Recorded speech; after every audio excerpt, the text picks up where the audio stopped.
आयशा जुल्का बॉलीवुड के 90 के दशक की सबसे मशहूर अभिनेत्रियों में से एक रही है।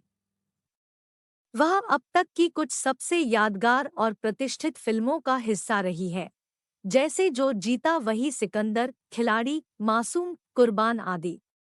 इसके अलावा उन्होंने हिंदी फिल्म इंडस्ट्री के अलावा कई क्षेत्रीय फिल्मों में भी काम किया है।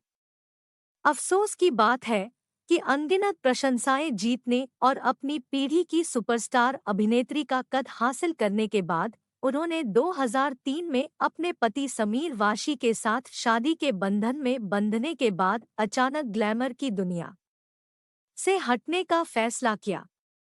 दिलचस्प बात यह है कि लंबे समय तक विश्राम के बाद उन्होंने 2022 में वेब श्रृंखला हश हश के साथ अपनी वापसी की। आयशा जुल्का ने ममता कुलकर्णी और दिवंगत दिव्या भारती के साथ हुई कैटफाइट को याद किया। बॉलीवुड बबल के साथ अपने एक साक्षात्कार में आयशा जुल्का ने खुलासा किया कि कैसे अपने अभिनय करियर में वह अक्सर स्पष्ट ईर्ष्या और असुरक्षा की भावनाओं के परिणामस्वरूप अपने दो सबसे बड़े समकालीनों ममता कुलकर्णी और दिव्या भारती के साथ अक्सर झगड़े में उलझी रहती थी।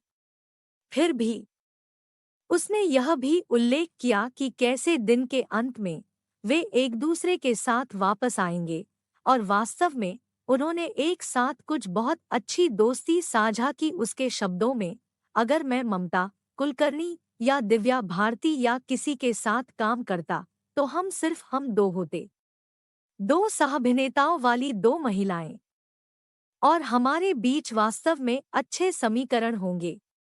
बेशक थोड़ा इधर-उधर।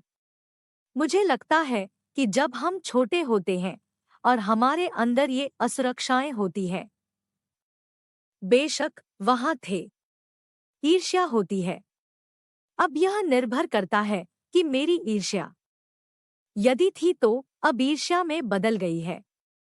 और मुझे लगता है कि कभी-कभी इस तरह की चीजें स्वास्थ्यवर्धक भी होती है।